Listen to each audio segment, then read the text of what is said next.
Assalamualaikum warahmatullahi wabarakatuh. Hai teman-teman semua, apa kabar?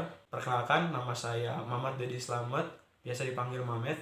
NIM 1908202035 dari jurusan Hukum Ekonomi Syariah kelas A semester 4. Nah, di video kali ini saya akan membahas beberapa materi, yaitu kafalah, hawalah, taplis, dan hajru.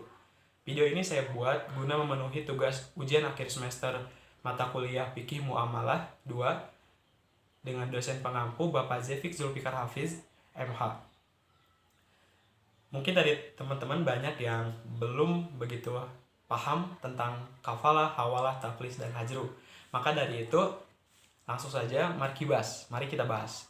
Nah, yang pertama yaitu kafalah.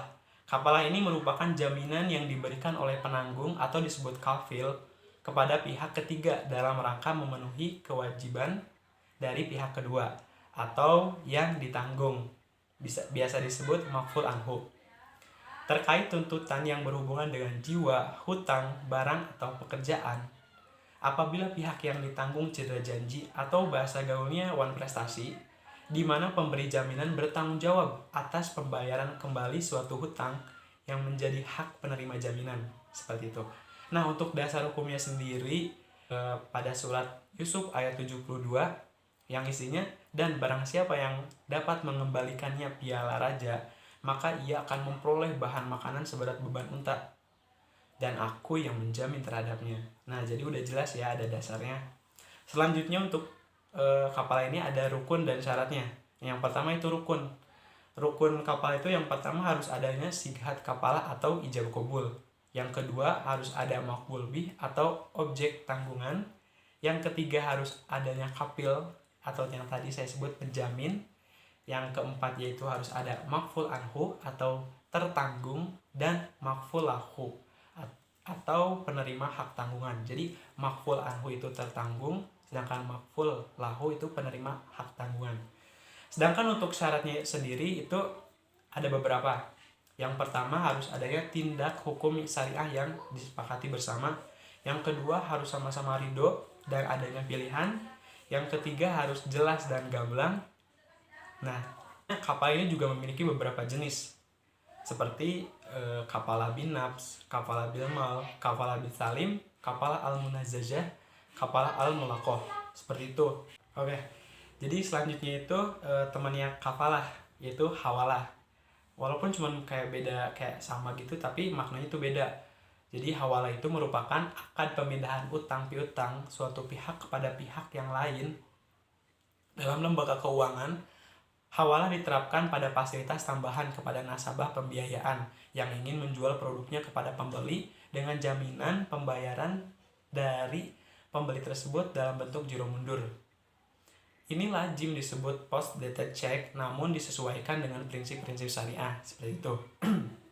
Untuk dasar hukumnya sendiri, penjelasan hawalah ini sudah ada dalam Al-Quran loh, yaitu pada surat Al-Baqarah ayat 280, yang artinya, dan jika orang yang berhutang itu dalam kesukaran, maka berilah tanggung sampai dia berkelapangan dan menyedekahkannya sebagian atau semua utang itu.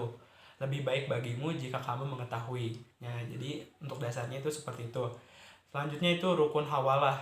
Yang pertama adanya orang yang berhutang atau muhil. Yang kedua orang yang berpiutang kepada orang yang berhutang atau disebut muhal atau muhtal. Ketiga, orang yang berhutang kepada orang yang berhutang dan wajib membayar kepada orang yang berpiutang atau disebut muhal alaih. Keempat itu adanya hutang orang yang berhutang kepada yang berpiutang, seperti itu ya, atau disebut muhal bih. Dan yang kelima adanya ijab kabul, sudah pasti. Sedangkan untuk syaratnya sendiri itu yang pertama adanya kerelaan dari muhil atau orang yang berhutang, karena kerelaan dari seorang yang muhil itu merupakan syarat terjadinya kontrak hawalah.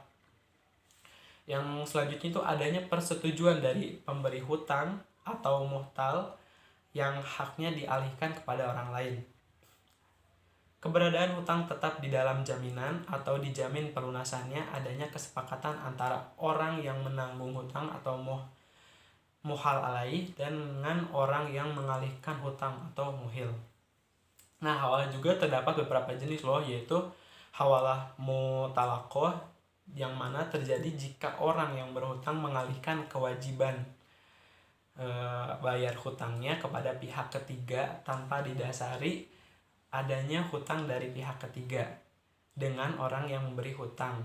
Dan yang kedua itu hawalah hak, yaitu hawalah pemindahan hutang dari satu piutang ke piutang yang lain dalam bentuk uang, bukan dalam bentuk barang. Nah, dalam hal ini yang bertindak sebagai muhkil adalah pemberi hutang dan ia mengalihkan haknya kepada pemberi hutang yang lain. Sedangkan orang yang berhutang tidak berubah atau berganti. Yang berganti adalah piutang. Seperti itu.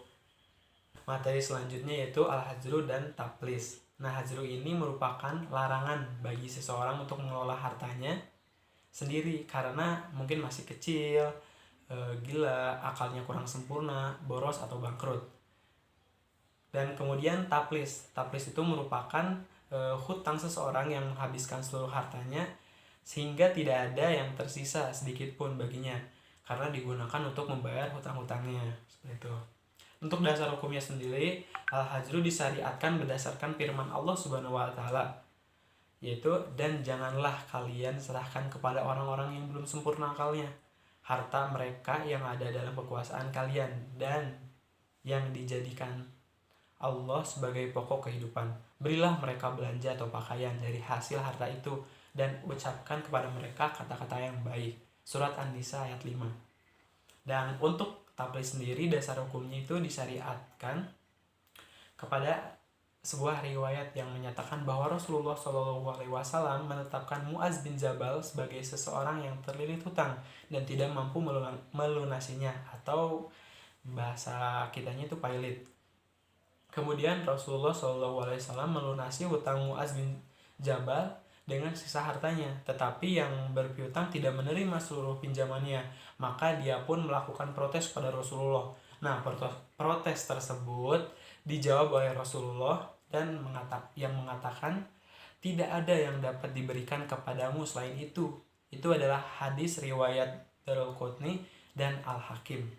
Berdasarkan hadis tersebut, ulama fikih telah sepakat menyatakan bahwa seorang hakim berhak menetapkan seorang debitur atau yang pailit karena tidak mampu membayar hutangnya dengan sisa hartanya. Hutangnya harus dilunasi. Untuk syarat dijatuhkannya taplis itu sendiri yaitu adanya waktu pembayaran hutang telah jatuh tempo, kemudian debitur enggan membayar hutang, dan yang terakhir barang yang menjadi hutang masih ada di tangan debitur. Nah, setelah itu mengenai hajru itu ada hikmah dan ada tujuannya. Yang pertama tuh tujuan hajru sendiri itu untuk kemaslahatan pemiliknya dan untuk kemaslahatan orang lain juga. Untuk kemaslahatan pemiliknya seperti kepada anak kecil, orang gila, orang yang bodoh, kalau hartanya diserahkan kepada mereka tidak akan membawa kebaikan sebab mereka tidak bisa menggunakannya dengan baik. Nah, sehingga membawa kerugian karena yaitu anak kecil belum bisa berpikir, orang gila tidak bisa berpikir dengan sehat, dan orang bodoh juga tidak akan mampu menggunakannya. Maka harta yang ditahan oleh walinya itu diberikan saja untuk dipelihara, kemudian nanti diberikan manfaatnya kepada si penerima harta itu. Untuk hikmahnya sendiri itu hajru ini untuk menahan harta ya yang belum berakal atau harta yang orang tidak berakal, agar harta itu dapat digunakan pada saat anak itu sudah dewasa dan harta benda mereka itu masih tetap utuh, seperti itu. Nah, mungkin itu yang bisa saya sampaikan mengenai hawalah, kafalah, taplis dan hajru. Semoga teman-teman bisa memahami dan bisa membedakan mana hawalah, kafalah, taplis dan hajru. Cukup dari saya, mohon maaf apabila ada kekurangan. Terima kasih atas segala perhatiannya. Wassalamualaikum warahmatullahi wabarakatuh.